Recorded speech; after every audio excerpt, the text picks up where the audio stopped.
Il s'agit d'un animé où l'ancien roi démon utilise un pouvoir incroyable pour se réincarner dans le futur. Cependant, il renaît sous la forme d'un petit garçon, et le futur est bien différent du monde dans lequel il a vécu. L'histoire commence à l'âge des légendes, où Dieu et magie régnaient sur le monde. Au milieu de nombreux événements, nous rencontrons Léonis Magnus, le seigneur démon. Il reçoit un rapport annonçant que les autres seigneurs démons sont déjà tombés et que les 6 grands héros approchent pour le vaincre. Nous voyons son armée de morts-vivants combattre les humains, mais un arbre géant commence à pousser et l'un des héros grimpe à sa cime. Théaris décoche une flèche qui se fend dans les airs et commence à projeter une pluie de lumière sur le champ de bataille, ranimant les soldats humains tombés. Un dragon apparaît pour aider les humains et encercle le château. Les humains continuent d'avancer et l'arbre géant attaque avec ses racines. Léonis se prépare à les affronter, mais il se rappelle qu'il est le subordonné de la promesse faite à la déesse des ténèbres. En d'autres termes, son heure n'est pas encore venue. Léonis range alors son bâton et nous assistons à la destruction de son château. Il accepte sa défaite, mais déclare qu'en tant que roi mort-vivant, il se relèvera après 1000 ans et réclamera son trône. Dans le futur, nous voyons 2 jeunes filles entrer dans une ruine. Nous apprenons que la ruine a été découverte suite à un tremblement de terre et qu'elles sont là pour enquêter, afin de déterminer si l'endroit contient un nid de vide, qui sont en l'occurrence les créatures qu'elles rencontrent dans ce monde. L'une d'elles s'appelle Lycelia, et sa servante Regina. Alors qu'elles s'enfoncent dans les ruines, Regina se demande si elles trouveront vraiment des vides. Mais Lycelia lui rappelle que les vides sont des créatures qui aiment faire leur nid dans les ruines souterraines très profondes, et que le risque d'en rencontrer est donc trop élevé. On les voit utiliser un compteur pour détecter la présence des vides, et ils finissent par tomber sur d'étranges statues. Ils pensent que la ruine pourrait être une sorte de tombe importante et poursuivent leur exploration. Le compteur émet un bip indiquant qu'ils s'approchent d'une porte, mais celle-ci semble scellée par magie. Lycelia examine l'inscription, mais a du mal à comprendre ce qui est écrit. Regina pense qu'il lui faudra du temps pour la déchiffrer. Alors elle décide d'explorer seule. Lycelia continue d'examiner le texte, mais lorsqu'elle touche la porte, elle s'ouvre soudainement. La pièce s'illumine et un cristal géant apparaît de l'autre côté. Elle examine le cristal de plus près et réalise qu'il y a quelqu'un à l'intérieur. Nous remontons le temps, exactement au moment où Léonis rencontre la déesse des ténèbres, Rosélia. Elle lui rappelle sa promesse. Dans 1000 ans, un humain qui servira de réceptacle à son pouvoir apparaîtra, et il est de son devoir de le retrouver. Léonis la supplie de rester avec lui, mais elle s'enfuit. On voit maintenant Lycelia tenter de détruire le cristal, mais son arme semble inefficace. Léonis finit par se réveiller à cause de ce trouble et se demande comment elle est entrée dans cette pièce, puisque l'endroit devrait être scellé par sa magie. Il se demande si 1000 ans se sont écoulés et utilise un sort qui lui permet de comprendre Lycelia. Il la prend pour une sorte de pilleuse de tombes et s'apprête à la punir. Mais le cristal où il se trouve se brise soudainement, la projetant au loin. Il s'approche pour la punir, mais Lycelia est confuse, ne comprenant pas ce qu'un enfant fait là. Léonis, en voyant son propre reflet, est choqué de réaliser qu'il n'est plus qu'un enfant. Il se demande si le rituel de réincarnation a échoué, car il semble avoir retrouvé sa forme plus jeune, la même que lorsqu'il était un héros. Lycelia se demande ce qu'il faisait à l'intérieur du cristal et vérifie immédiatement s'il va bien. Léonis est gêné, et pendant quelques secondes, il pense même à la gentillesse de Lycelia. Lycelia conclut que le garçon souffre d'une sorte d'amnésie et lui dit rapidement qu'elle le protégera. Léonis n'arrive pas à croire qu'un seigneur démon comme lui soit traité de la sorte, mais une partie de lui s'en amuse. Cependant, soudain, il finit par s'évanouir. Lorsque Léonis se réveille, Lycelia lui donne à manger, mais on découvre qu'il a perdu le goût il y a des siècles. Il n'arrive pas non plus à croire que son corps ait perdu connaissance à cause de la faim, et il se sent donc très gêné. Il veut punir Lycelia pour son comportement irrespectueux, mais lorsqu'il se souvient de la façon dont elle a partagé sa nourriture avec lui, il conclut qu'il ne devrait pas faire ça. Lycelia se présente à lui et lui révèle qu'elle est une épéiste en formation à l'Académie de l'Épée Sacrée. Elle souhaite en savoir plus sur lui, alors il se présente sous le nom de Léonis Magnus. Elle trouve son nom intéressant, et Léonis pense le reconnaître grâce aux légendes qui le concernent, mais elle se contente de dire que son nom est joli, et le raccourcit même en Léo. Elle se demande comment il a atterri dans un lieu en ruine et lui demande s'il a été kidnappé et emprisonné par un vide. Léonis ne comprend pas de quoi elle parle et demande ce qu'est un vide. Lycelia est surprise qu'il ne le sache pas, mais explique qu'il s'agit des ennemis de l'humanité apparus soudainement il y a 64 ans. Pendant ce temps, Regina explore seule, lorsque soudain son compteur se met à tourner et qu'un cristal se met en mouvement. Elle active immédiatement son épée sacrée et se prépare au combat. De retour auprès de Léo, Lycelia lui donne une brève explication. Elle lui apprend que l'humanité ignore encore grand-chose des vides, et Léonis se demande en quelle année il se trouve. Cependant, le temps écoulé n'est pas très clair, car ils utilisent désormais un système de calendrier différent, et selon Lycelia, ils sont en l'an 64. Soudain, une explosion se produit et Regina signale l'apparition d'un vide colossal. Le mur est soudainement détruit et un vide de classe ogre apparaît. Lycelia tente de l'abattre avec son arme, mais elle ne fait aucun dégât. Léonis se prépare à le vaincre, voulant protéger son mausolée, mais trébuche soudainement sur sa cape, n'étant pas habitué à son nouveau corps trop petit. Le monstre s'approche encore plus près. Cependant, il est soudainement touché par une explosion provoquée par l'arme de Regina. Elle demande qui est le petit garçon, mais Lycelia lui dit qu'elle lui expliquera plus tard. Le monstre commence à s'élever, alors Regina transforme son arme en un canon encore plus grand. Le monstre parvient à survivre en tirant dans la poitrine. Léonis est surprise, reconnaissant la puissance de Regina comme un sort d'explosion de niveau 4. Regina leur dit de fuir pendant qu'elle détruit le vide. Lycelia refuse de la quitter, mais, pensant à la sécurité de Léonis, elle accepte de partir. Tandis qu'il court, Léonis songe à la façon dont tout semble aller mal. Il envisage de retourner détruire le monstre, mais décide de rester avec Lycelia pour en savoir plus sur le monde actuel. Leur chemin est bloqué par un autre monstre du vide, et Lycelia lui dit de fuir. Elle se prépare à combattre le monstre, mais Léonis envisage de révéler son pouvoir et de le vaincre. Il s'apprête à lancer son sort, mais Lycelia le repousse soudainement, tandis que le monstre attaque et la renverse. Elle est projetée sur le côté et commence à saigner. Mais inquiète pour Léonis, elle lui conseille de fuir. Elle s'excuse de ne pas avoir pu le protéger, puis un autre monstre apparaît. Léonis est encerclé de toutes parts. Cependant, lorsque les créatures l'attaquent, il est entièrement protégé par une barrière magique. Il invoque son bâton et écrase instantanément l'un des monstres avec un sort de gravité de niveau 8. Il attaque ensuite avec une boule de feu, éliminant les deux autres monstres sans difficulté. Cependant, il est choqué de constater que les os du monstre sont encore présents. Il remarque que dans son corps actuel, ses pouvoirs ne sont plus que le tiers de ce qu'ils étaient auparavant. En tant que seigneur démon, il se moque de la vie humaine, mais reconnaît le courage de Lycelia et décide de la ramener à la vie. Lorsqu'il la ressuscite, un étrange symbole apparaît sur son corps.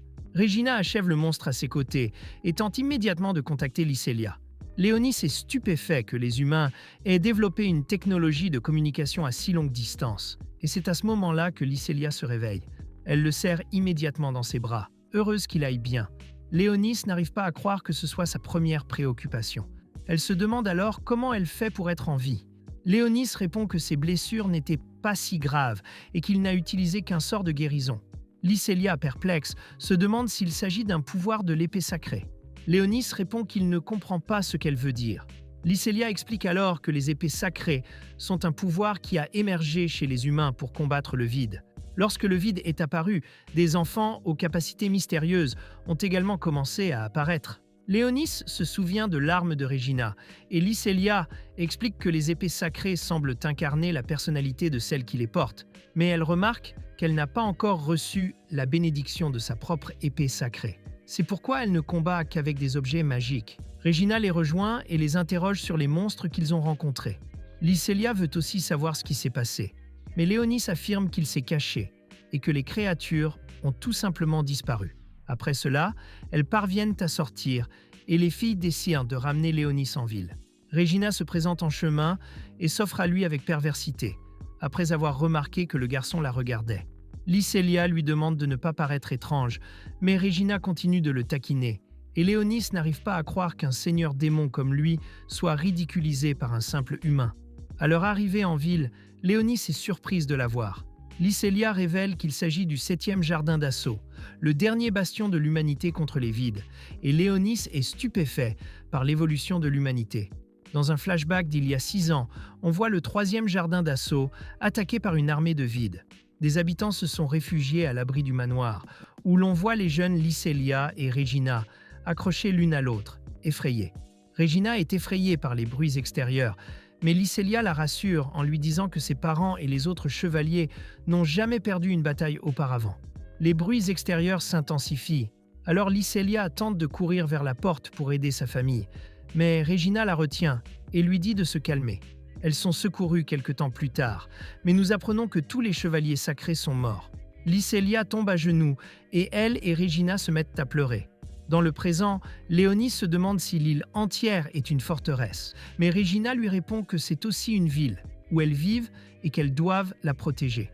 Léonis est surpris d'apprendre qu'une île entière est en mouvement, et Lycelia informe ses supérieurs qu'ils ont emmené un jeune réfugié dans les dortoirs, ajoutant qu'il a réveillé son épée sacrée, que Lycelia suppose qu'il a dû utiliser pour soigner ses blessures. Lycelia lui annonce qu'à partir de maintenant, il vivra avec eux à l'Académie Excalibur, où les personnes possédant des épées sacrées sont entraînées pour devenir de véritables épéistes. Regina se prépare à aller au marché, mais Lycelia reste et informe Léonis qu'il doit franchir une porte d'examen avant d'entrer. Léonis se rend aux toilettes, se demandant comment les choses ont pu mal tourner et se retrouver prisonnier du corps d'un enfant. Il convoque ses subordonnés, Blackus, qui s'avère être un chien domestique très puissant, et Sherry, une servante adorant son maître. Ils sont surpris de découvrir sa forme actuelle. Sherry le trouve adorable et explique à ses subordonnés que son rituel de réincarnation a échoué, ce qui lui a permis de retrouver sa forme humaine d'antan, celle d'un héros. Léonis les informe qu'il se trouve sur une île mobile créée par l'humanité, appelée le 7e jardin d'assaut, et qu'il a appris qu'il y a 6 autres îles autour. Ses serviteurs remarquent que l'humanité a radicalement changé depuis le passé. Apparemment, à l'époque, ils étaient les plus faibles. Léonis les charge d'inspecter discrètement l'île, sans utiliser de sorts, tandis qu'il s'infiltre dans l'académie et vit comme un humain normal. Dans la salle d'examen, il réalise que son mana est détecté. Il le contrôle donc rapidement pour éviter le déclenchement d'une alarme. Il peut ainsi, enfin, récupérer sa carte d'identité. Cependant, Lycelia la prend pour la prendre en photo. On apprend qu'Lycelia a besoin de sa carte pour planifier ses recherches sur son épée sacrée. Elle décide donc de la garder. En chemin vers l'académie, Léonis est surprise par le calme de l'île, et Lycelia lui révèle que c'est parce qu'elle n'a jamais été envahie par les vides. Lorsqu'il lui fait visiter l'académie, il lui demande pourquoi des installations laser sont nécessaires et est surpris d'apprendre que ces armes sont plus efficaces qu'un entraînement militaire rigoureux. Lycelia montre ensuite à Léonis le terrain d'entraînement où se dérouleront les recherches sur son épée. Elle ressent soudain un mal de tête, mais se remet, tout en lui disant qu'elle doit reprendre son entraînement et s'efforcer d'acquérir son épée sacrée. Alors qu'il passe devant les dortoirs, un garçon nommé Musel et son groupe les arrêtent. Il insulte Lycelia et se moque de Léonis. On constate que les filles autour de lui sont sous le contrôle de l'épée sacrée de Musel. Il invite Lycelia à rejoindre son harem, mais elle refuse. Il attrape Lycelia par les cheveux, ce qui met Léonis en colère, qui jette un sort qui fait tomber Musel à genoux devant lui. Il avertit Musel de ne plus jamais toucher à un seul cheveu de la tête d'Lycelia, ce qui pousse Musel à prendre son épée sacrée. Mais un caverneux nommé Elfir intervient, menaçant de le dénoncer au service administratif. Musel part à contre-cœur, et on apprend qu'Elfir fait partie du peloton d'Lycelia. Lorsqu'Lycelia la présente à Léonis, Elfir lui explique qu'elle n'a pas pu participer à la dernière expédition car elle était en train de comprendre l'étrange réaction magique observée sur l'île, et elle mentionne qu'une équipe d'enquêteurs va enquêter sur l'affaire. Après cela, Léonis est emmenée dans une maison d'aspect vieillot, qui se révèle être le dortoir de la section d'Lycelia. On apprend que les sections sont attribuées au mérite et que, parce qu'elle est considérée comme une ratée, Lycelia vit dans un dortoir modeste. Lycelia emmène Léonis à l'étage et il lui demande s'il peut entrer dans un dortoir pour femmes. Mais elle refuse, puisqu'il est enfant. Lycelia accompagne Léonis dans la salle de bain pour prendre une douche, et tandis que Léonis s'émerveille de l'eau chaude, elle le rejoint. Tout en le frottant, elle lui dit qu'il peut rejoindre l'escouade de son choix, mais qu'elle aimerait qu'il rejoigne la sienne. Léonis lui demande pourquoi elle tient tant à se battre, même si elle n'a pas d'épée sacrée. Mais lorsqu'Lycelia commence à lui expliquer, elle s'évanouit. Léonis active un symbole sur son corps, ce qui la fait se lever, puis boit le sang de son cou. Surprise par ses propres actions, Léonis lui annonce qu'elle n'a pas été guérie et qu'elle est bel et bien morte. Dans un flashback 2 ans plus tôt, on voit Lycelia combattre des robots dans un centre d'entraînement. Musiel l'interrompt et lui demande de cesser de résister et de rejoindre son escouade. Mais Regina le chasse. Elle explique à Lycelia qu'en éveillant son épée sacrée, elle pourra facilement affronter des individus comme Musiel. Lycelia répond que ce n'est pas pour cela qu'elle veut une épée sacrée. Dans le présent, Alicelia se réveille et Léonis révèle son identité. Un ancien sorcier réincarné. Il explique qu'il a utilisé un sort de niveau 10 pour la ranimer, la transformant en vampire mort-vivant. Il explique également qu'elle a bu son sang pour reconstituer son mana. Alicelia lui parle ensuite de la Horde du Néant qui a détruit sa ville natale et qu'à cette époque, elle est devenue orpheline. Elle lui raconte également comment l'Académie les a accueillis, elle et Regina. Alicelia admet qu'elle participe à des missions risquées pour accélérer son propre éveil, puis demande à Léonis s'il lui est encore possible d'éveiller son épée sacrée, même si elle est désormais un vampire. Il n'en est pas sûr, mais lui assure que, quoi qu'il en soit, elle est plus forte qu'avant. Soudain, son estomac gargouille et il est gêné par son nouveau corps humain. À la cafétéria, il tente d'acheter un repas avec une pièce d'or, affirmant que cette pièce suffirait à acheter le menu complet. Mais il est choqué de découvrir que la cafétéria n'accepte que les crédits et que l'or ne vaut plus rien, à cause de l'évolution de l'alchimie, qui a rendu toutes ces économies pratiquement inutiles. Sortis de nulle part, tout près, nous apercevons des brutes encercler une jeune fille. Elle leur demande d'attendre une semaine, mais les hommes refusent d'attendre et tentent déjà de profiter de son corps. Irritée, elle finit par les chasser avec son épée en bois. Peu après, nous apprenons qu'il s'agit de Sakuya, une autre membre du peloton d'Alicelia. Sakuya s'excuse auprès d'Alicelia de ne pas avoir participé au voyage d'exploration, car elle était partie jouer après l'école. Sakuya reconnaît déjà Léonis Delphine, et Léonis remarque qu'elle est extrêmement douée à l'épée. Sakuya offre le déjeuner à tout le monde, et Léonis l'interroge sur les différents vêtements qu'elle porte. Elle explique que c'est la tenue de sa sœur, de leur terre natale, détruite par les vides, et jure qu'un jour, elle éliminera tous les vides. Nous découvrons également que Sakuya est une joueuse compulsive, raison pour laquelle elle était harcelée par ces brutes. Dans le centre d'entraînement, nous rencontrons une femme nommée Alto, chargée de rechercher l'épée sacrée de Léonis. Il invoque son bâton et lui explique qu'il s'agit d'une arme de soutien. Mais à la surprise générale, elle détruit facilement 3 robots simulateurs du vide. La structure lui indique que cela nécessite une enquête approfondie, mais soudain, Musiel intervient et propose d'affronter Léonis et de rédiger un rapport sur son épée. Elles acceptent toutes deux de se battre, mais Alicelle intervient en faveur de Léonis, mécontente que toutes les squads de Musiel combattent Léonis seule. Musiel lui propose alors de l'affronter, à condition qu'en cas de défaite, elle rejoigne son escouade. Léonis accepte, pariant qu'en cas de victoire, Musiel ne pourra plus importuner Alicelle. Le combat s'engage alors sous la supervision de nombreuses personnes, et Alicelle domine rapidement les membres de l'escouade. Une autre fille attaque Léonis, sur ordre de Musiel, mais est stoppée par le sort d'invocation des ombres de Léonis. Regina, qui avait trop dormi, se précipite et est surprise de la situation. Alicelle triomphe du reste de l'escouade, mais au moment où elle s'apprête à attaquer Musiel, celui-ci la piège grâce à son épée sacrée et la désarme. Musiel se rend auprès de Léonis, et au moment où ce dernier décide d'affronter seul cet ennemi et son peloton, Alicelle réveille son épée sacrée, dernier membre de la famille Crystalia. Son épée sacrée est donc très puissante. Grâce à ce pouvoir, elle échappe à l'amertume de son ennemi et passe à l'attaque, coupant ainsi l'épée sacrée de Musiel. Son emprise sur les filles et son peloton est ainsi brisée, et elles retrouvent leur état normal. Musiel se rend, et Regina court et embrasse Alicelle en signe de célébration, sous les applaudissements de la foule.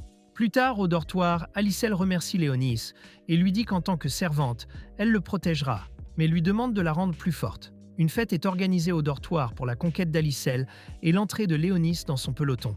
Ils discutent de la chambre où Léonis séjournera et il dit qu'il est préférable de rester dans la chambre d'Alicelle car c'est elle qui l'a trouvée. Léonis se rend ensuite dans la chambre d'Elphine pour s'inscrire sur le réseau de l'Académie. Elphine explique qu'elle était DPS dans son ancienne escouade, mais qu'elle est désormais analyste de données, ayant perdu ses pouvoirs d'origine après avoir vu ses amis mourir en arrêtant les ennemis. Léonis s'enregistre et emprunte la tablette d'Elphine. Il consulte la carte du monde sur la tablette et se souvient de l'époque où se déroulaient les lieux. Il remarque que des vides apparaissent là où d'anciennes batailles ont eu lieu. Blackus sort de son ombre et l'informe que la cité entière est alimentée par un immense cristal de mana. Sherry apparaît bientôt et informe Léonis que lui et toutes les guerres qu'il a menées ont été oubliées par les humains et qu'il trouve tout cela très étrange. On aperçoit ensuite des plongeurs sous l'eau, à la recherche d'une possible invasion du vide. Ils sont soudainement attaqués par une créature arborescente. On revient alors en l'an 432 du calendrier divin, où l'on découvre que le jeune Léonis, alors héros de l'épée sacrée, est en route pour se débarrasser des gargouilles qui terrorisent une carrière. Son guide le qualifie de personne honorable pour avoir pris soin des monstres, tandis que les 6 autres héros s'affairent à protéger la cité impériale. Arrivé à l'endroit où se trouvent les monstres, on découvre que Léonis a été piégé par le guide. Un groupe de soldats apparaît et l'enchaîne rapidement. Il lui transperce la poitrine de lance et le mène à la mort, tandis qu'un groupe de mages scelle sa magie. À sa mort, tous lui annoncent qu'il ne représentera plus une menace pour son maître. Alors qu'il est en train de mourir, Léonis reçoit la visite de la déesse des ténèbres, Roselia, qui lui demande s'il déteste ses traîtres, mais Léonis répond qu'ils ne sont pas nécessairement mauvais. Roselia lui demande de se joindre à elle dans sa rébellion contre le monde, affirmant qu'elle l'a toujours observé et qu'elle l'aime beaucoup. Il doit donc devenir entièrement sien. De retour au présent, Léonis se réveille de son rêve et se souvient de sa mission de restaurer l'armée des démons. Il réveille Roselia de son sommeil grâce à sa marque d'autorité et lui explique qu'il peut contrôler ses serviteurs grâce à cette marque. Roselia demande à Léonis s'il a l'intention de se livrer à des actes indécents et pervers, mais Léonis répond qu'il ne le ferait jamais. Il réalise que, malgré sa soif de sang à son comble pendant la nuit, elle devrait au moins demander avant de boire son sang. Soudain, Roselia reçoit un message d'Elphine, qui lui annonce qu'une réunion stratégique a été convoquée récemment, précisément pendant leur jour de congé, et qu'elle compte la tenir au courant dès qu'elle aura plus d'informations. Lysélia demande alors à Léonis de l'entraîner pendant son jour de congé, et il la taquine en lui disant qu'elle déborde d'énergie après avoir sucé son sang.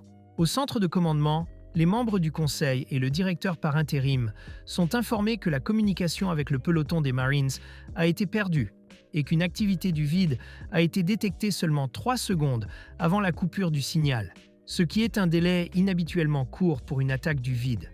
Ils observent des images floues de la créature et commencent à se demander s'il s'agit d'une nouvelle espèce ressemblant à des arbres, ou même d'un seigneur du vide. Ils discutent des similitudes avec l'attaque de la Horde, survenue 6 ans plus tôt, et des améliorations drastiques apportées pour éviter qu'une telle tragédie ne se reproduise. Alors qu'ils discutent des moyens de lutter contre ce nouveau problème, le directeur par intérim reçoit une requête du commandant actuel. Ce dernier ordonne une enquête complémentaire, et le commandant William, commandant de division, accepte de constituer une escouade de pelotons d'élite pour enquêter, tout en les assurant qu'il ne laissera aucun mal arriver à l'île.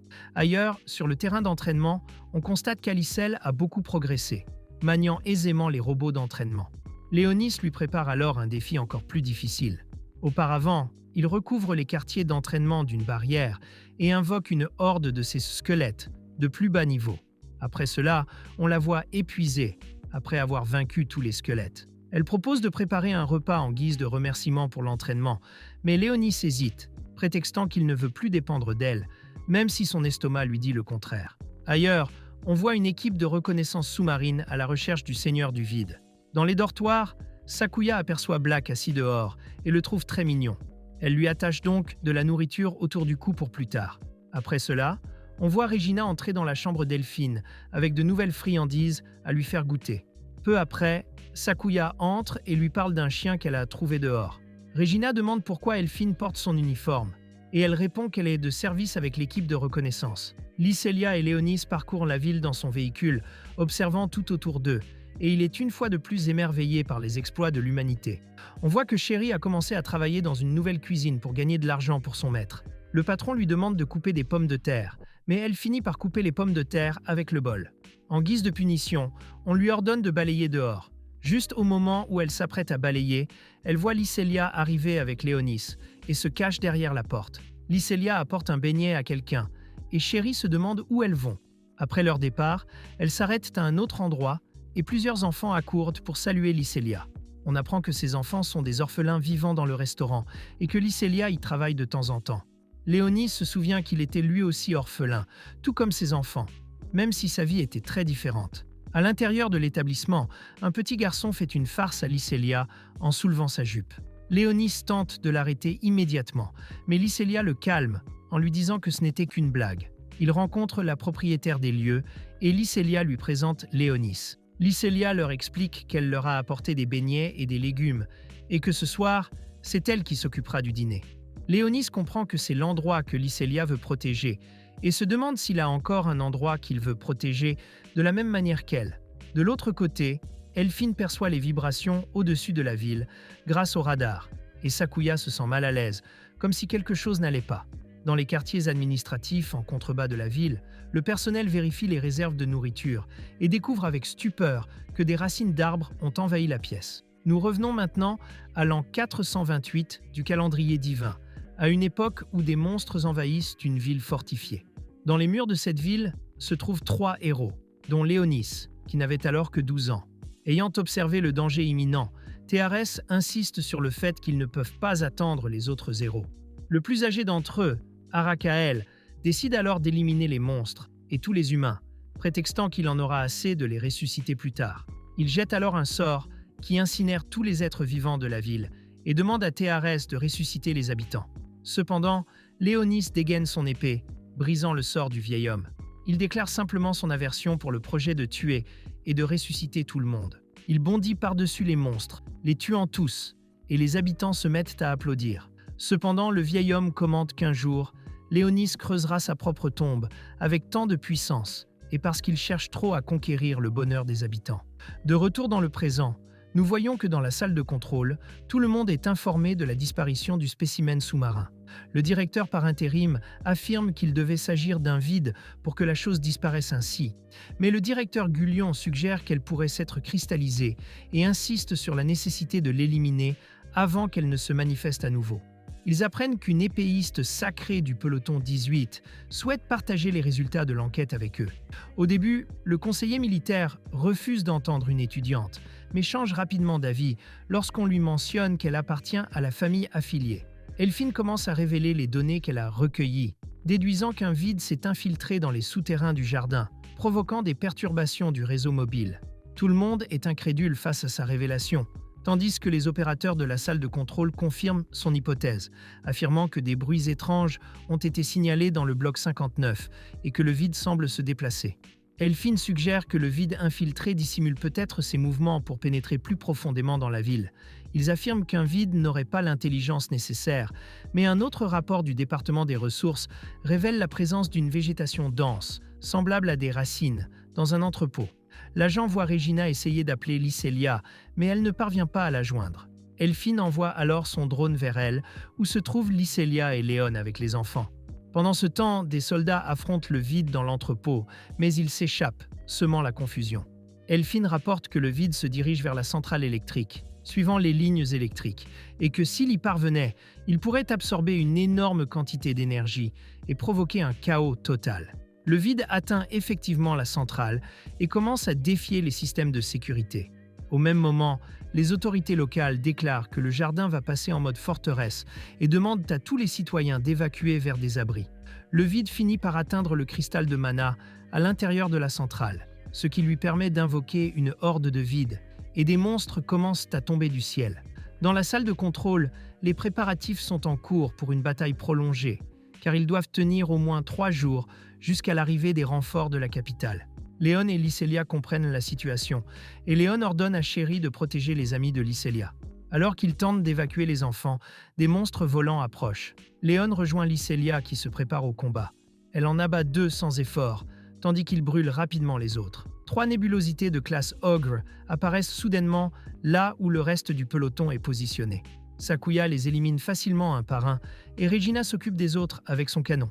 Ils parviennent à éliminer tous les monstres à proximité, mais la tension monte lorsqu'une nébulosité de classe Hydra apparaît non loin de leur position, ainsi qu'une nébulosité de classe Dragon dans le ciel. Léon se moque du fait que même les puissants dragons aient été transformés en simples nébulosités et décide de les tuer lui-même.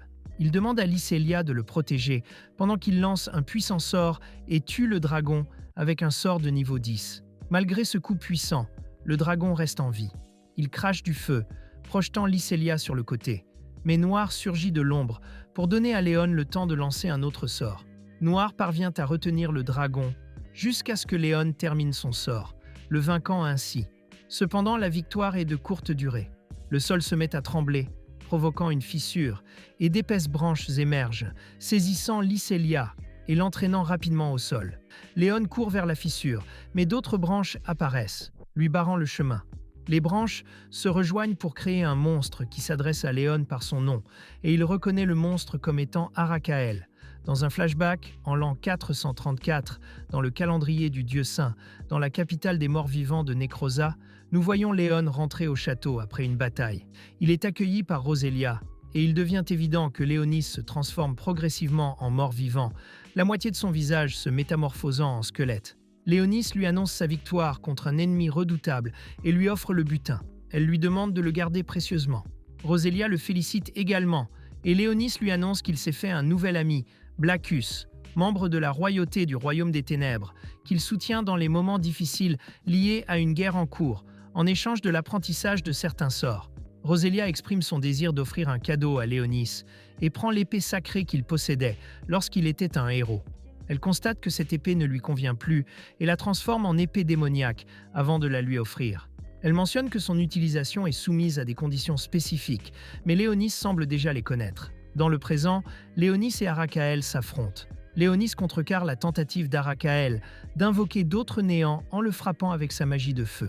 Arakael se replie au sol, tandis que Léonis vérifie rapidement la marque de contrôle et découvre que Lysélia est toujours en vie, la marque n'ayant pas disparu. Il jure alors de détruire Arakael une fois pour toutes. Blackus surgit de l'ombre, et tous deux discutent du fait qu'Arakael est toujours en vie et émettent l'hypothèse que Roselia pourrait l'être également. Léonis jette un sort et charge certains de ses soldats de protéger les enfants pendant qu'il part secourir Lysélia. Blackus entend une faible voix à proximité et découvre le dispositif de communication laissé par Lysélia.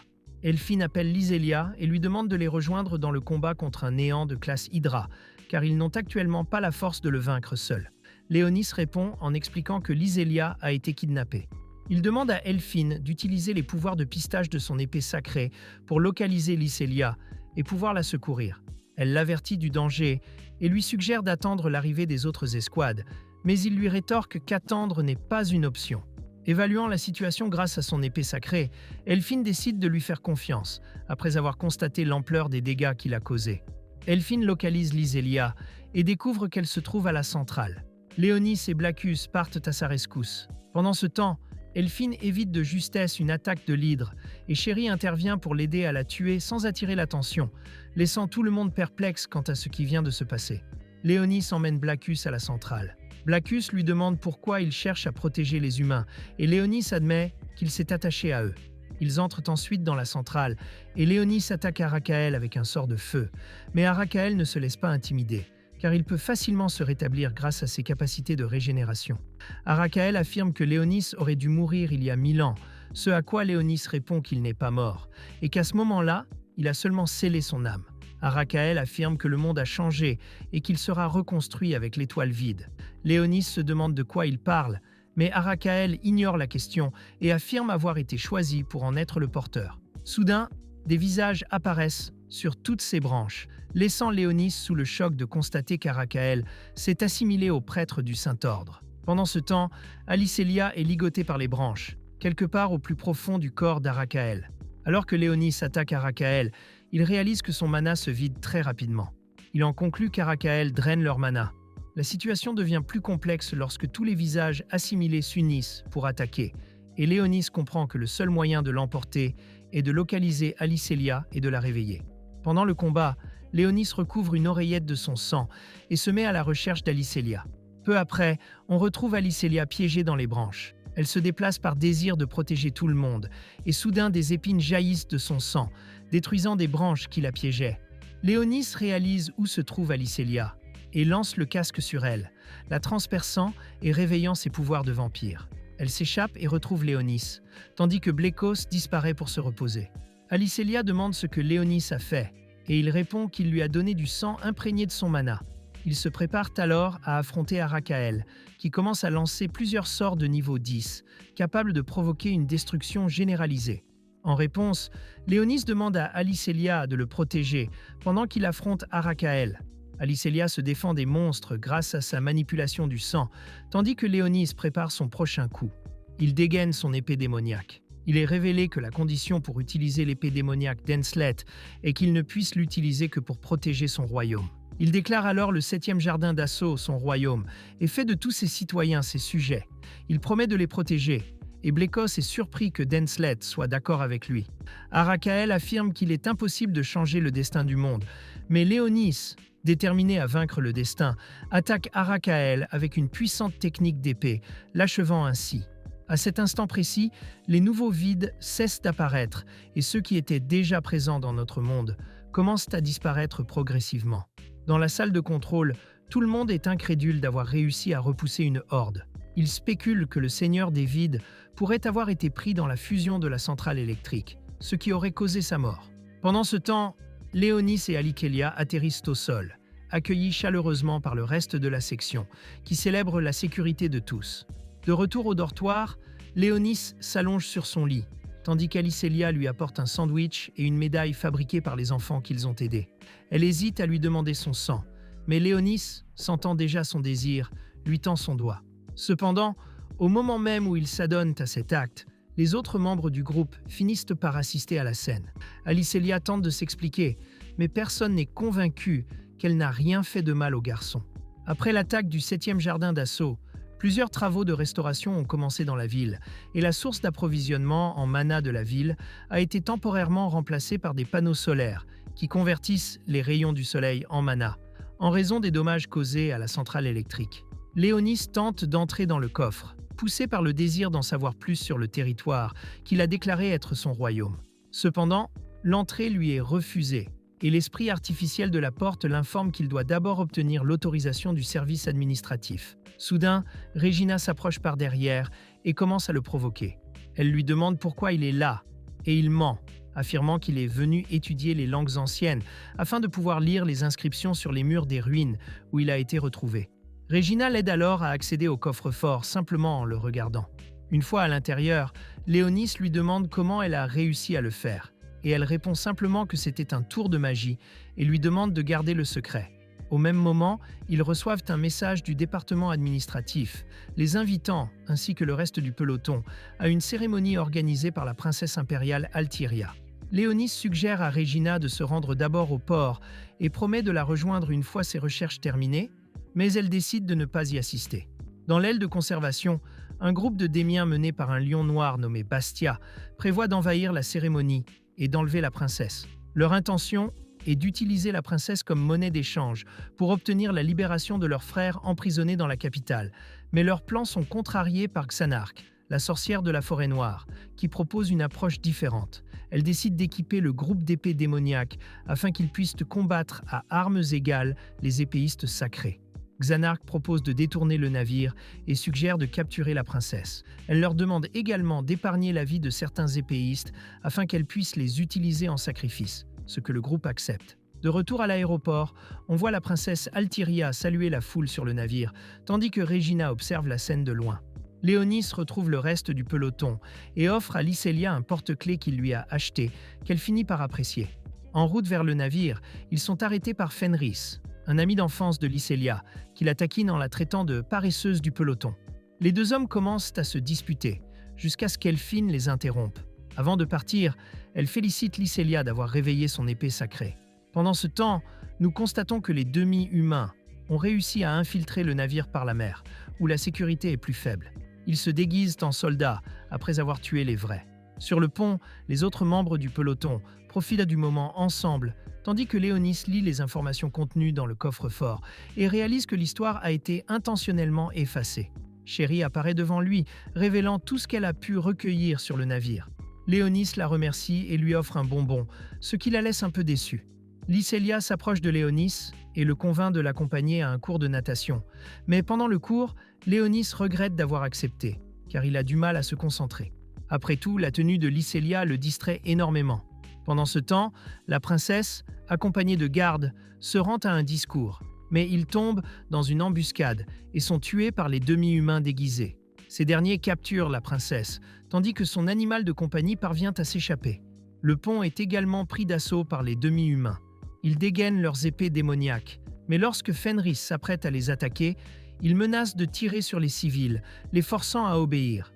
Un elfe âgé parmi les demi-humains utilise une pomme comme bombe et promet de la faire exploser si quelqu'un tente de faire quoi que ce soit de mal.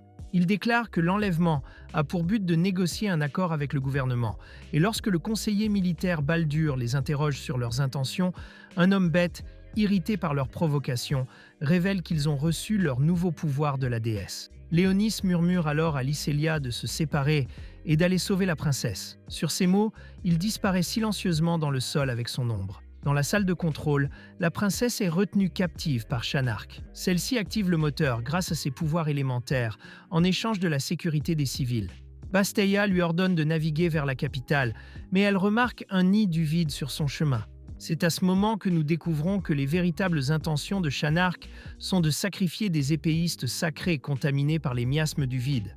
Basteia tente de l'arrêter, mais finit par être englouti par les flammes de son épée démoniaque. Shanark menace même son serviteur de la suivre, à moins qu'il ne subisse le même sort. Regina arrive au port et est déconcertée lorsqu'elle aperçoit un navire qui tente de prendre la mer. L'animal de compagnie de la princesse la trouve et lui demande de l'aide. Avec lui, Regina saute rapidement sur le côté du navire en partance et retrouve Léonis perdu dans les couloirs. Étonnamment, nous apprenons que la princesse est la sœur cadette de Regina, et c'est Regina elle-même qui dit cela lorsqu'elle demande à Léonis de l'aider à sauver sa sœur cadette. À ce stade, il est également révélé que Regina était née, quatrième fille du roi, mais qu'elle a été condamnée à mort pour être née la nuit même où une étoile du malheur brillait dans le ciel, car son royaume croit que c'est un mauvais présage. Le duc Crystalia supplia le roi de lui épargner la vie, ce qui arriva. Elle fut confiée à la famille d'un des fils du duc et grandit avec lui comme servante de Lycélia. Regina révèle sa véritable identité à Léonis. Elle lui raconte qu'elle est venue au port pour observer sa sœur, mais qu'elle a fini par trouver son esprit familier, Carbuncle. Léonis lui apprend que la princesse a été kidnappée par un groupe de demi-humains qui ont pris le contrôle du navire et décident d'aller la secourir. Du côté de Lycélia, Elphine lui demande de créer une diversion afin de bloquer le détonateur avec le drone qu'elle a caché dans le lustre. Lycélia se pique le doigt avec une fourchette à proximité et utilise ses pouvoirs de vampire. Léonis et Regina arrivent à la salle de contrôle, mais sont surprises de la trouver vide, le pilotage automatique du vaisseau étant bloqué. Léonis suggère d'appeler la princesse grâce à ses pouvoirs de réalisation, mais Regina hésite à révéler son identité. Léonis affirme alors que la sécurité de la princesse est plus importante. Regina communique alors avec la princesse grâce à Carbuncle, mais ne révèle pas son identité. La princesse indique à Regina où elle se trouve. Il lui donne le code d'accès et lui demande d'empêcher le vaisseau de s'écraser dans le gouffre. Léonis lui confie la tâche d'arrêter le vaisseau pendant qu'il part à la rescousse de la princesse. Dans la salle des otages, les filles se libèrent et attaquent les ravisseurs. Elphine bloque le signal de bombardement avec son drone, tandis que Lycélia truque le détonateur avec son sang. Elle désarme, s'occupe des ravisseurs et libère les otages, mais sont surprises de découvrir le vaisseau en feu au milieu du gouffre. Alors que les créatures du vide montent à bord du vaisseau, les filles se préparent. Le combat commence et elles affrontent les monstres, pendant que les civils sont évacués. Léonis contacte Lycélia et lui demande de soutenir Regina dans la salle de contrôle et d'utiliser la clé qu'il lui a donnée. Il promet de s'occuper des créatures du vide, puis il regarde au loin. La princesse est sur le point d'être emmenée dans un avion. Lycélia sauve Regina alors qu'elle est encerclée, tandis que les autres filles affrontent un mangeur de cerveau, plusieurs fois plus puissant que les créatures du vide à bord, mais Lycélia insiste pour l'affronter seule. Alors que les filles quittent la pièce avec les civils, on voit Lycélia utiliser son épée démoniaque pour s'en prendre au mangeur de cerveau. Après avoir atteint le cœur du vaisseau, Regina accède au vaisseau grâce au code Calamité écarlate. Regina est heureuse de savoir que la princesse se souvient d'elle de cette façon. Léonis piège alors le dirigeable avec son ombre juste au moment où il s'apprête à décoller. Il tire des boules de feu sur les vides environnants, tout en se vantant de punir les ennemis de son royaume en tant que seigneur des démons. Fenris et Elphine sont encerclés par les vides, mais Chéri les sauve en un clin d'œil, sans attirer l'attention, laissant la foule perplexe. On aperçoit une Sakuya fatiguée dans une autre pièce, après avoir achevé le mangeur de cerveau. Lorsqu'ils se confrontent, Léonis révèle à Shanark qu'il est le seigneur démon, mais elle ne le croit pas. Il arrête facilement ses sorts et apprend de sa magie. Léonis interroge Shanark, et elle révèle que son but est d'offrir à la déesse des épées démoniaques créées par des épéistes sacrés corrompus. Léonis demande le nom de la déesse, mais juste au moment où Shanark s'apprête à le révéler, elle est empalée par Logstar Mezeris, une lame légendaire connue pour tuer les seigneurs démons. On apprend que cette lame s'est manifestée dans un seigneur du vide des temps modernes. Léonis lance alors un sort de niveau 8 sur la créature, mais la lame absorbe l'attaque. Elle attaque Léonis par téléportation, et on le voit la combattre, sous l'observation de Regina à travers une caméra. Regina active les armes du vaisseau, qui commencent à tirer sur la créature et les ennemis proches. Regina lance également un missile sur le Seigneur des Vides, qui inflige quelques dégâts. Un autre missile est lancé, mais il s'ouvre en plein vol, révélant la Lyceria à l'intérieur, qui rejoint le combat avec Léonis. Léonis lui demande d'immobiliser les vides normaux, pendant qu'il se prépare à utiliser son épée démoniaque. Utilisant une technique d'épée secrète, Léonis frappe le Seigneur des Vides d'un seul coup, ce qui déclenche une puissante explosion d'énergie à l'intérieur du vaisseau et élimine la lame légendaire. Plus tard, au port, la princesse remercie l'escouade pour ses efforts, mais on constate que Léonis est absent. La princesse demande pourquoi, et les filles lui répondent qu'il n'a pas pu venir car il était malade. Interrogées sur le médium qui a aidé lors de l'incident, elles disent à la princesse qu'elle n'a pas pu venir, mais elles lui transmettent le message que leur ami va bien, ce qui la réjouit. Léonis est maintenant épuisé et tout son corps est endolori. Regina lui rend visite avec de la nourriture, le remerciant de l'avoir réuni avec la princesse Rixelia.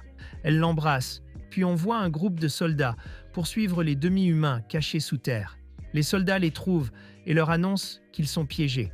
Soudain, ils se transforment en pierre et un homme étrange apparaît, utilisant un sort qui force les demi-humains à s'incliner devant lui. Il se présente comme le seigneur démon et explique que les soldats sont rapidement revenus à la normale. Il promet aux demi-humains un refuge s'ils lui jurent fidélité. Ils acceptent donc de se joindre à sa cause. Il les appelle alors loups-démons, tout en créant un labyrinthe souterrain. Il dit que les soldats ne pourront pas voir ce labyrinthe et qu'ils devraient l'utiliser pour s'échapper. Soudain, il reçoit un appel et réalise que quelqu'un le recherche. Alors il part. On passe ensuite à Rixelia, qui aperçoit plusieurs corbeaux autour du dortoir et comprend qu'ils sont attirés par les vampires. Elle pense aussi que Léonis a peut-être fait quelque chose, alors elle se met à sa recherche. Mais en entrant dans son appartement, elle voit Chéri faire le ménage, ce qui la laisse perplexe. Chéri disparaît soudainement, ce qui pousse Rixelia à conclure qu'elle voyait des choses. Elle appelle alors Léonis et lui dit qu'elle le cherche, mais il raccroche et elle décide de prendre une douche. Pendant ce temps, le seigneur démon retourne dans sa chambre et enlève son déguisement, révélant qu'il est en réalité Léonis. On apprend qu'il prévoit de reconstituer son armée de démons et qu'il a donc recruté des demi-humains, car ils pourraient lui être très utiles. Il entre dans la chambre de Rixelia et la voit s'habiller. Il s'excuse immédiatement, mais Regina finit par les voir toutes les deux, et elle s'excuse d'avoir interrompu leur moment. À table, Regina évoque la rumeur selon laquelle leur dortoir est hanté, car elles ont récemment aperçu un chien noir et une fille fantôme. Rixelia croit avoir vu le fantôme, comme elle a aperçu une fille propre dans la chambre de Léonis, mais il lui dit qu'elle se fait des idées, alors qu'au fond, il sait qu'elle parle de Chéri. Elle se demande où il est allé, alors il lui dit qu'il se préparait pour le match d'aujourd'hui et qu'il ne veut pas la décevoir. Regina révèle qu'ils affronteront l'équipe Fenris, que le combat sera rude, mais Rixelia est déterminée à gagner. Au début du match, Rixelia parvient à détruire la barrière ennemie et Elphine sent les attaquants approcher et indique à Regina où les trouver. Elle les tue à distance. Au milieu du combat, Sakuya avance seule, essayant de créer une diversion, tandis que Rixelia détruit les drapeaux ennemis. Mais elle tombe sur des loups de glace, dont l'un la mord, la faisant tomber. Fenris apparaît, affirmant avoir deviné leur plan. Elle charge alors Sakuya de poursuivre ses loups, tandis que ses assaillants se concentrent sur la destruction des drapeaux ennemis. Fenris, convaincu que son escouade remportera la victoire après avoir vaincu Rixelia, se prépare au combat et ordonne à son compagnon de s'occuper de Léonis, tandis qu'elle poursuit Rixelia. Fenris parvient à la repousser et invoque ses loups, les utilisant pour maîtriser Rixelia. Le compagnon de Fenris tente de tirer sur Léonis, mais il bloque l'attaque et utilise un sort pour manipuler sa propre ombre et étrangler l'ennemi. Rixelia parvient à se libérer et se jette sur Fenris, la maîtrisant. Léonis reconnaît la force de Rixelia et commence à croire qu'elle est destinée à devenir son bras droit. C'est ainsi qu'ils finissent par remporter le combat. Pendant ce temps, on voit un homme mystérieux nommé Nephakis offrir des épées démoniaques à sa déesse, tout en annonçant qu'il est presque temps pour elle de se réveiller. Peu après, un jardin d'assaut apparaît, et dans la salle de contrôle, tout le monde envoie une photo. Rixelia reconnaît qu'il s'agit de sa ville natale, le troisième jardin d'assaut disparu lors des attaques du vide il y a 6 ans. Ils découvrent que ce jardin se rapproche et qu'il les atteindra dans 7 jours. Ils apprennent également qu'un signal de détresse a été envoyé à 2 reprises, ce qui laisse penser qu'il y a peut-être encore des survivants dans cette ville. Leur supérieur leur ordonne d'enquêter sur la situation et de stopper l'avancée du jardin. Elle affirme que la mission doit être accomplie en 72 heures, sinon quelque chose de très grave pourrait arriver. Elphine se demande pourquoi ils ont été choisis pour cette mission, mais conclut rapidement que c'est parce que Lycelia est originaire du 3e jardin d'assaut et qu'elle est la dernière survivante de la famille Crystalia. Leur supérieur affirme que c'est une forte probabilité, mais explique que la mission est en réalité une décision du service administratif. Malgré cela, elle est convaincue que leur section peut mener à bien cette mission. Lycelia accepte la mission et, le lendemain, Léonis explique qu'il a vu la marque des ordres sacrés dans la ville et qu'il souhaite donc en retrouver le responsable. Il ordonne à Bacchus de prendre soin de son royaume pendant son absence et demande à Chéri de le rejoindre. Ils volent ensuite vers la ville. Pendant le vol, Regina demande à Léonis de se reposer sur ses genoux et commence à lui nettoyer l'oreille. À cet instant, Léonis se souvient de sa présence avec Roselia, du moment précis où elle lui a annoncé qu'il ne lui restait plus beaucoup de temps à vivre. Elle lui a dit qu'elle se réincarnerait après 1000 ans et il lui a promis de la chercher, affirmant qu'il n'aurait de cesse de la retrouver. Ils arrivent au 3e jardin d'assaut, mais un épais brouillard enveloppe les lieux. Ils doivent donc atterrir et effectuer des recherches à pied. Lycelia demande aux filles d'enquêter sur le signal de détresse, tandis qu'elle et Léonis tentent d'arrêter le jardin d'assaut. Elphine ordonne à son drone de suivre Lycelia afin qu'elle puisse prendre des nouvelles de son amie. Léonis appelle Chéri et lui ordonne de veiller sur les filles, car il les considère comme ses sujets. Lycelia se souvient que la ville a été détruite alors qu'elle se cachait dans l'abri. Soudain, elles sont attaquées et tentent de contre-attaquer, mais leur contre-attaque est interrompue par une explosion d'énergie. Lycelia finit par être immobilisée, tandis que Léonis voit un immense vide s'approcher. On voit ensuite une jeune fille nommée Arle, qui réalise qu'elle a été envoyée 1000 ans dans le futur. Elle voit la ville en ruine et pense qu'il n'y a plus d'humains dans le monde. On apprend qu'elle a été envoyée pour intervenir, car la déesse est sur le point de renaître. Le Nefex s'approche d'elle, la reconnaissant comme la grande héroïne elfe. Il sait qu'elle est là pour détruire le réceptacle de la déesse, à l'aide de son épée légendaire Crozax. Elle sait qu'il est le gardien du réceptacle, alors elle tente de l'attaquer. Mais il disparaît soudainement, et elle réalise que ce n'était qu'une illusion. Il lui ordonne de partir, et un immense vide s'approche d'elle, menaçant de la tuer. Nous retournons à Lycelia, tandis que le vide se prépare à l'attaquer. Mais Léonis utilise un sort qui la transporte dans un tunnel souterrain. Le vide tire un rayon d'énergie, mais il le bloque avec un bouclier et invoque une boule de feu. Une barrière magique protège le vide. Il reconnaît qu'il s'agit d'un sort de protection sacrée et pense que le vide tente d'imiter un ange, mais il sait que le vide ne lui fait pas le poids. Pendant ce temps, les filles aperçoivent des explosions au loin. Elphine remarque que son drone a été détruit. Elle décide donc de partir à la recherche de Lycelia.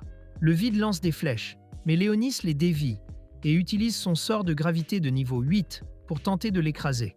Mais celui-ci parvient à vaincre sa magie. Il poursuit alors son chemin et lance un sort de niveau 9 qui invoque une boule de lumière que le vide combat. Il enchaîne avec un sort de foudre et parvient à porter un coup direct, tuant le vide en un instant. Il s'approche de Lycelia et lui annonce qu'il a réussi à vaincre le vide, mais remarque qu'elle est gravement blessée. Il lui conseille donc de se reposer, sachant qu'il lui faudra du temps pour se rétablir. À ce moment-là, il voit des fantômes approcher, et elle voit les armoiries de la famille du duc, puis réalise qu'ils sont loyaux envers son père. Le chef, William, révèle que c'est lui qui a envoyé le signal de détresse, lui signifiant qu'il veut l'avertir. Il pense que le 7e jardin d'assaut est en danger, car un nouveau seigneur du néant est présent en ville, et il a fusionné avec la centrale électrique de la ville pour collecter de l'énergie. Il croit que ce seigneur est sur le point de se réveiller, alors Lycelia se sent obligée d'avertir tout le monde, mais elle sait que personne ne la croira. Elle doit donc trouver des preuves de la menace. Léonis lui rappelle qu'elle doit encore se remettre de ses blessures, et William lui annonce qu'il lui a fourni une voiture et propose même de la conduire au manoir. On apprend que ces fantômes sont faits de mana, ce qui leur permet de conduire une voiture, puisqu'une voiture est un engin magique. Mais Léonis pense que le véhicule est trop lent. Il invoque donc ses chevaux et les utilise pour tirer le cheval, leur permettant d'aller plus vite. On retourne auprès des filles, qui trouvent Tarling, pensant qu'elle est une survivante de la ville, mais elle les menace avec son épée. Pensant que les filles travaillent pour Nefix, elle tente de les attaquer, mais Sakuya l'en empêche, et les deux femmes entament le combat. Sakuya parvient à la vaincre, mais décide de lui épargner la vie, son ennemi étant trop blessé pour combattre correctement. Lichelia reçoit un appel d'Elphine, l'interrogeant sur le vide qu'elle a découvert. Elle explique alors que le problème a déjà été résolu et explique à Elphine qu'un seigneur du vide se cache en ville et qu'il interfère avec la centrale électrique, ce qui explique la réactivation du jardin d'assaut. Elle suggère d'y jeter un œil, mais Elphine explique qu'elles ont trouvé une survivante et qu'elles soignent encore ses blessures. Elle leur conseille donc de se rendre au manoir une fois les blessures terminées. Léonis offre à Lycélia un cadeau, une robe en tissu très résistant. Il affirme que cette robe a le pouvoir de convertir l'énergie magique de la reine vampire en force physique, mais prévient qu'elle drainera son mana très rapidement. Il range la robe dans le corps de Lycélia, lui demandant de s'imaginer la porter quand elle le souhaite. Elle lui demande pourquoi il le lui a donné. Léonis répond qu'il ne veut pas qu'elle soit blessée et lui conseille de rester en sécurité. Il lui offre même des pendentifs squelettes, une sorte d'amulette. Il affirme que ces amulettes portent chance et lui donnent un look gothique qu'il adore. Les filles soignent les blessures d'Harley et elle explique qu'elle s'est blessée en combattant un vide. Elle demande ce qu'elles font là, et Elphine explique que la ville a été détruite il y a 6 ans et qu'elles ont été envoyées enquêter sur la réactivation du jardin d'assaut. Elphine lui pose la même question, puis révèle qu'elle a pour mission de vaincre la déesse et qu'elle s'apprête à partir. Mais tout le monde entend son estomac gargouiller. Elle la secoue et lui donne à manger, tandis qu'Elphine lui explique qu'il est de son devoir de la protéger. On voit Néphikhès se préparer à la résurrection de la déesse, mais un vide s'approche de lui, annonçant que son ange a été tué. Il pense qu'un humain l'a vaincu, mais c'est difficile à croire, car celui qui a fait cela représente une menace. Il décide donc d'intervenir. Lycélia arrive au manoir et entre dans la bibliothèque, se souvenant que son père y passait du temps. Les fantômes utilisent la magie, lui permettant de voir la bibliothèque avant sa destruction. Elle se souvient que son père lui a raconté l'histoire d'un seigneur démon maléfique qui a irrité Dieu, qui a alors envoyé un héros pour s'en occuper. Son père lui apprend que le seigneur démon a finalement été vaincu, mais il n'est pas sûr que ce soit la véritable fin de l'histoire. Néphikhès gâche son moment, et elle lui demande s'il est un survivant, mais il prend cela pour une insulte et l'attaque, la laissant inconsciente. Dans un flashback, on voit Lycélia, alors que son père lui ordonne d'évacuer vers le refuge. Elle dit à son père de l'accompagner, mais il lui explique qu'il doit rester et se battre, lui rappelant le devoir de sa famille de protéger les habitants de la ville. Il dit à Lycélia qu'elle doit évacuer car elle n'a pas encore réveillé son épée sacrée. Il lui rappelle l'histoire du seigneur démon, affirmant qu'il est certes maléfique, mais qu'il reviendra au plus profond de son désespoir pour vaincre les Hollows au nom de l'humanité. De retour dans le présent, Néphikhès pense avoir exagéré en utilisant un sort de niveau 3, mais une fois la poussière retombée, il voit des guerriers squelettes et se demande qui les a invoqués. Les squelettes disent qu'ils la protégeront, et il suppose qu'elle est leur maîtresse et se prépare à les détruire avec un sort de niveau 6. Mais à ce moment-là, Léonis arrive et lance un sort de feu qui le renverse. Lycélia s'enquiert des squelettes, et Léonis lui dit qu'ils ont été invoqués grâce à des pendentifs de squelettes qu'il lui a donnés. Néphikhès parvient à déjouer le sort et explique à Léonis qu'il n'est qu'un humain ordinaire et qu'il n'est donc pas assez fort pour le tuer. Il invoque une explosion de feu, mais Léonis riposte avec un sort de glace et parvient à maîtriser Néphikhès. Surpris par les capacités de Léonis, il se demande qui il est, mais Léonis répond que c'est lui qui pose les questions. À ce moment-là, le sol se met à trembler, et Néphikhès rit, expliquant que ces tremblements sont dus au réveil de la déesse. Pensant que sa présence n'est plus nécessaire, il s'échappe par un portail et annonce à Léonis que la fin du monde est proche. Léonis se souvient avoir vu Néphikhès dans une vie passée et qu'il était le serviteur du Seigneur des Enfers. Léonis se demande ce qu'il fait ici. Il se demande si cette déesse pourrait être Rosélia. Puis soudain, la marque de l'ordre impie apparaît à l'apparition de la déesse. William révèle qu'elle est le Seigneur des Vides dont il a parlé.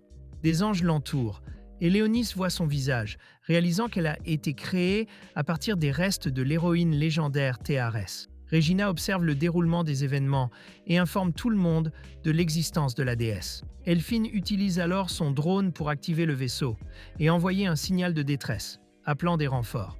Les anges encerclent l'escouade, tandis qu'Elphine constate qu'il leur est impossible de battre en retraite et qu'ils ne survivront qu'en vainquant la déesse. Elle explique qu'elle utilisera son drone pour chercher un véhicule afin de se rapprocher et d'attaquer la déesse. Tous combattent les anges, détruisant leur corps, mais ils se régénèrent instantanément.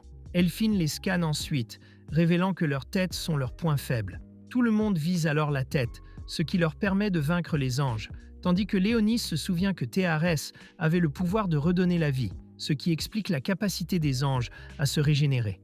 Alors que le combat s'éternise, Léonis réalise que la déesse s'approche d'eux, et Elphine parvient à trouver des véhicules. Elle demande alors aux autres de la couvrir pendant qu'elle les active. Léonis l'attaque avec son feu, détruisant plusieurs anges. Il remarque qu'il pourrait vaincre la déesse, mais que d'innombrables anges l'entourent. Il devra donc attaquer de front. Il utilise un sort de niveau 10 qui invoque une énorme boule de lumière, incinérant son corps tout en l'enveloppant complètement. Mais elle se régénère instantanément et se prépare à lancer un sort. Léonis érige alors une barrière. Elle lance une pluie de feu, enflammant toute la zone, tandis qu'Arl observe de loin, réalisant que la déesse a utilisé un sort de niveau 11, appelé Némésis, capable de provoquer une destruction généralisée. Léonis parvient à bloquer le sort, mais voit peu après une nuée d'anges approcher. Il demande alors à Lycélia de le protéger, pendant qu'il poursuit la déesse. Lycélia utilise son propre sang pour se faire pousser des ailes, et avec elle, elle se lance au combat, vainquant les anges, aidée par les guerriers squelettes. Léonis se jette sur la déesse et s'apprête à la tuer avec Denslet, mais au moment de porter le coup fatal, l'épée résonne, et il entend la voix de Rosicélia. Cela lui fait penser qu'elle pourrait être à l'intérieur de la déesse. Cette possibilité le fait hésiter, mais il attaque malgré tout à contre-cœur. La déesse parvient à parer l'attaque, puis décoche plusieurs flèches en représailles. Léonis est touché et tombe au sol, tandis que la déesse s'apprête à lancer à nouveau le sort Némésis. Lycélia utilise le don que Léonis lui a donné et lance une attaque dévastatrice, faisant tomber la déesse au sol. Lycélia court voir Léonis, qui lui dit de s'enfuir, car il veut sa survie. Il pense qu'elle boira son sang et s'enfuira, mais Lycélia lui donne le sien, libérant ainsi les souvenirs de Léonis, scellés par Rosélia.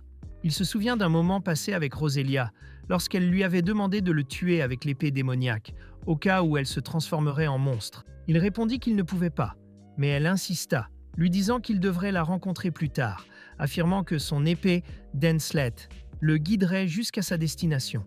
Il réfléchit à cela et commence à se demander comment il a pu attaquer la déesse avec son épée démoniaque. Cela n'aurait pas été possible si elle était la même Rosélia, puisque l'épée était censée le guider jusqu'à sa destination. Cela amène Léonis à conclure que la déesse est en réalité un imposteur. Léonis parvient à se rétablir et Lycélia déchire sa propre robe et lui en donne un morceau afin qu'il puisse arrêter la blessure. Il lui annonce qu'il va vaincre la déesse et lui ordonne de le soutenir, car il lui reste suffisamment de mana pour libérer sa capacité ultime. William lui conseille alors d'utiliser les fantômes comme source d'énergie. On apprend alors que les âmes des citoyens sont toujours prisonnières de la ville, l'influence de Théaris les empêchant de partir. Il explique que ces âmes aspirent à la vengeance. Léonis accepte donc de les utiliser et lance son propre sort, créant une boule d'énergie qui absorbe leur pouvoir. William veut les rejoindre, mais Léonis révèle qu'il a d'autres plans. Il invoque des squelettes et permet au groupe de William de les posséder. Léonis promet qu'ils peuvent le protéger pendant qu'il charge son sort. Pendant ce temps, Lycélia utilise son sang pour créer des armes et les mène au combat. Pendant ce temps, Elphine parvient à activer les véhicules et ils s'apprêtent à partir. Mais Arlyr affirme vouloir combattre la déesse. Regina lui rappelle qu'elle est blessée, mais un ange s'approche et Arlyr le tue d'un seul coup. Elle explique que Crozax a été créé pour tuer les seigneurs démons, et Sakuya sait qu'Arlyr est prêt à tout risquer pour accomplir cette mission. Elphine accepte donc qu'elle y participe. De retour à Lycélia, tandis que les squelettes éliminent les anges, tout le monde se bat pour protéger Léonis, tandis qu'il recueille le pouvoir des âmes, mais réalise que cela prendra du temps. Un ange attaque Lycélia, la faisant tomber, tandis que les squelettes lui conseillent de ne pas baisser la garde. Ils lui disent que ses pouvoirs sont impressionnants, mais qu'elle ne doit pas leur faire confiance pendant le combat. Elle explique que sa robe lui fait du mal, mais qu'elle est déterminée à protéger Léonis, et refuse donc de reculer. La boule de sang grossit tandis que Léonis continue de recueillir des âmes. Mais la déesse se prépare à utiliser son sort de Némès, et il sait qu'il lui faut plus de temps pour achever sa magie. Il ordonne à tout le monde de battre en retraite, tandis que la déesse fait pleuvoir le feu, brûlant tout dans la zone. On constate que tout le monde parvient à s'échapper tandis qu'il continue de charger son sort. Les filles se dirigent vers elle, aperçoivent la déesse au loin, et Arly conserve ses forces. Elles finissent par réaliser que la route a été détruite et activent leur propulseur, ce qui leur permet de sauter par-dessus l'ouverture. Un autre ange immense apparaît et se prépare à les attaquer avec une explosion d'énergie, mais il est soudainement emporté et s'écrase contre un bâtiment, tué sur le coup. On apprend que Chéri les a protégés. Elle pensait que l'ange pouvait être un adversaire de taille, mais sa faiblesse l'a déçue. Pendant ce temps, Léonis termine son sort, mais réalise que la déesse se prépare à tout détruire. Il absorbe donc l'énergie avec Denslev. Elle soulève un bâtiment et le lance sur Léonis, mais Elysélia le coupe en deux. Léonis libère alors toute la puissance de Denslev, mais identifie une barrière magique protégeant la déesse et réalise qu'il s'agit d'un sort de protection de haut niveau. À cet instant, les filles s'approchent de la déesse et Arle se prépare à attaquer avec Krozax. Elles attaquent la déesse, tandis que Regina et Sakuya se déchaînent, mais sans succès. Arle libère alors son pouvoir ultime, franchissant la barrière et blessant la déesse. Les filles finissent par tomber au sol et perdre connaissance. Léonis saisit sa chance, car la déesse utilise la voix de Roselia. Mais il sait que cette voix est fausse. Il attaque donc de toutes ses forces, libérant une immense explosion d'énergie qui détruit complètement le corps de la déesse. La déesse vaincue, Willem et ses hommes peuvent enfin reposer en paix. Ils doivent d'abord exprimer à Lyselia leur gratitude pour l'avoir servi dans ses derniers instants. Lyselia entend les filles l'appeler, alors les guerriers squelettes se cachent. Elle retrouve Regina et Sakuya, qui lui parlent d'Arle, pensant que c'est elle qui a vaincu la déesse. Les renforts arrivent, et Fenris, heureux de les voir tous vivants, ordonne aux médecins de les soigner. En rentrant à la base, Léonis réalise qu'Arle a détruit le sort de protection de la déesse, mais il se demande ce qu'elle fait là, sachant qu'elle est une héroïne. Il s'enquiert du livre que lit Lyselia, et elle lui répond que c'est l'histoire d'un seigneur démon. Elle commence à la lui lire, et Léonis réalise que cette histoire correspond parfaitement à sa description de seigneur démon. Cependant, il remarque que cette histoire n'est pas tout à fait exacte, et pense donc qu'il s'agit d'un simple conte de fées. Ils retournent au dortoir, où on voit Léonis, Blakos et Chéri parler du Nefex, car ils doivent le retrouver et découvrir pourquoi il réveille les dieux. Ils pensent que le Nefex doit être traité comme une menace, et après avoir entendu cela, Chéri conseille à Léonis de faire attention à Arle, car son objectif pourrait être de l'éliminer. Arle reprend conscience et réalise qu'elle n'a pas encore disparu. Elle conclut donc que sa mission n'est pas encore accomplie. Elle s'échappe du centre médical, déterminée à retrouver sa cible. Chéri est jalouse de Léonis pour avoir offert une robe à Lyselia. Tandis qu'ils se disputent, Lyselia les entend et entre dans la pièce. Léonis est très gênée de la voir seulement vêtue d'une serviette. Elle le supplie de boire un peu de son sang, prétextant que porter cette robe l'a complètement épuisé. Il accepte à contre-cœur, alors elle saute sur lui. Après cela, on voit Léonis penser à Roselia, déterminée à continuer à la chercher. Il songe également à reconstruire son armée de démons et à étendre son empire, afin que tous les humains se prosternent à nouveau devant lui, mais une fille trébuche et lui renverse du pop-corn dessus. Ainsi se termine la première saison de cet anime. Si vous avez aimé cette vidéo et souhaitez en voir d'autres, je vous recommande de vous abonner à la chaîne et de la partager avec vos amis. Restez actifs et surveillez les nouvelles notifications. Un gros bisou à tous, au revoir et à la prochaine vidéo. À bientôt.